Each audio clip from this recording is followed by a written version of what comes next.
'Cause I just wanna go to the deep end. I just wanna go. ये है Redmi Note 13 5G। हाल ही में दोस्तों China में launch हुआ है। 3 फोन्स लॉन्च हुए थे, Redmi Note 13, 13 Pro और Pro Plus, उनका भी करेंगे।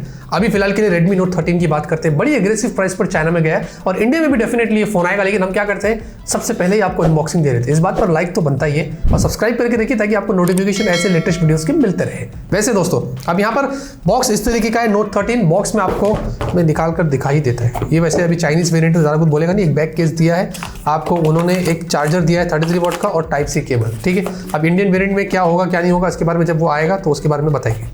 बंद भी नहीं हो रहा है।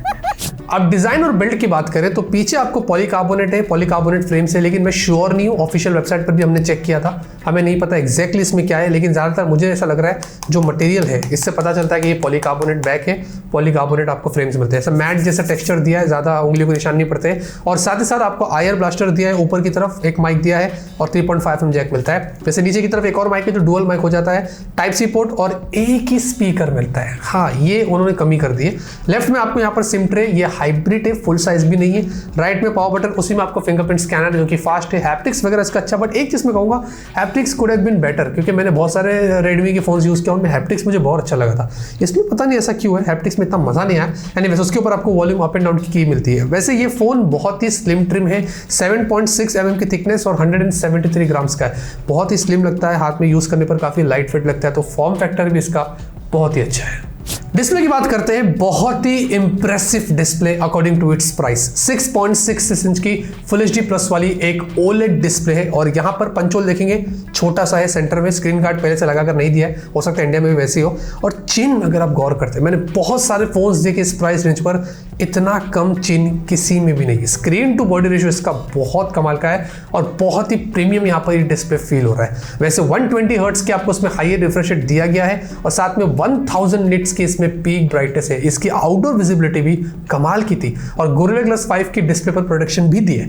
तो मेरे हिसाब से जिस प्राइस पर आपको ये फोन अगर इंडिया में मिलता है, 15,000 की रेंज पर भी आता है, तो डिस्प्ले क्वालिटी इसकी बहुत ही अच्छी है। परफॉर्मेंस के लिए इसमें Dimensity 6080 लेटेस्ट 5G चिपसेट जो कि 6nm पर बेस्ड है।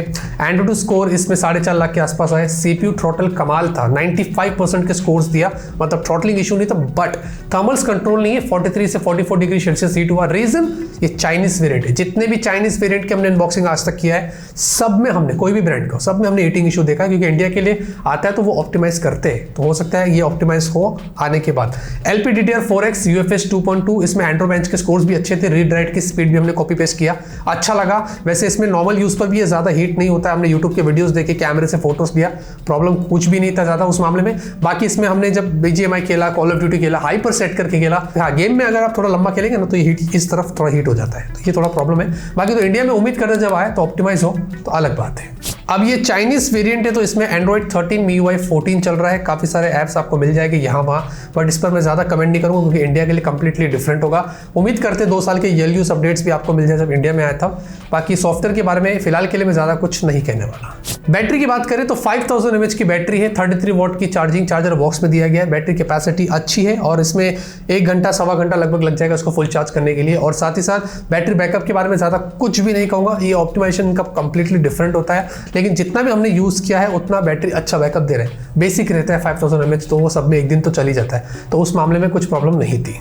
फाइनली कैमरे की बात करते हैं, आपको 108 मेगापिक्सल प्राइमरी सेंसर और 2 मेगापिक्सल का एक अलग से यूजलेस सेंसर दिया है। मैं यूजलेस ही बोलता हूँ, अल्ट्रावाइड सेंसर होता तो ज्यादा अच्छा होता। और साथ में मैक्स फुल एचडी वीडियो ही शूट कर सकते हैं, वो भी 30 fps पे, 60 fps भी नहीं है। और आपको 16 मेगापिक्सल की सेल्फी, यहाँ पर भी फुल एचडी 30 fps, दोनों में आपको वैसे रियल सेल्फी में AIS दिया है। कैमरे में कुछ इंटरेस्टिंग फीचर्स दिए, पोर्ट्रेट है, नाइट वगैरह है, लेकिन नाइट मोड नाइट में मतलब सेल्फी में नहीं है। बाकी तो काफी सारे फीचर्स है जिसका फायदा उठा सकेंगे, लेकिन फोटोज देखेंगे ओवरऑल रियर कैमरे से अच्छे, ह्यूमन पोर्ट्रेट शॉट्स भी अच्छे हैं। बट याद रहे इंडिया में आता है ना तो इंडियन स्किन टोन के हिसाब से अलग ऑप्टिमाइजेशन होती है, तो मैं ज्यादा जज नहीं करूंगा। लेकिन जितने भी हमने फर्स्ट इंप्रेशन की बात करूं, अच्छे फोटोज निकल कर आए। सेल्फीज भी अच्छी थी, सेल्फी पोर्ट्रेट अच्छी निकल कर आती है, लेकिन सेल्फी नॉर्मल लेंगे ना तो उसमें बहुत सारा ओवर सैचुरेशन हो जाता है पीछे, अगर आप देखेंगे ना तो ये कंट्रोल नहीं करता लाइट को। बाकी वीडियो क्वालिटी देखेंगे दिन में काफ़ी अच्छी है, रियर सेल्फी, EIS, स्टेबलाइजेशन सब कुछ बढ़िया, शार्पनेस, डायनामिक रेंज अच्छा निकल कर आया है। बीइंग अ चाइनीज वेरिएंट मुझे लगता है कि फोटोज अच्छे हैं, नॉट बैड। इंडिया में आएगा तो लगता है कि और भी ऑप्टिमाइज हो जाएगा, लेकिन फिर भी मैं लिंक गूगल ड्राइव के डिस्क्रिप्शन में डाल दिया हूँ।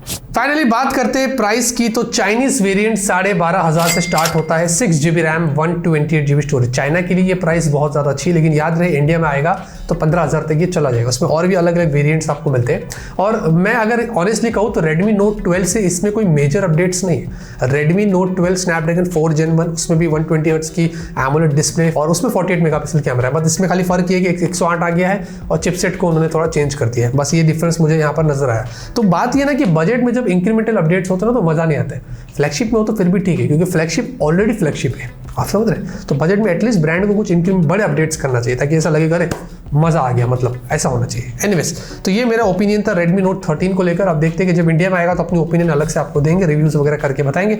बाकी ऐसे लेटेस्ट अनबॉक्सिंग के लिए सब्सक्राइब करके रखिए, लाइक करिए, सपोर्ट करिए, शेयर करिए इस वीडियो को। तब तक के लिए ऑलवेज कीप स्माइलिंग।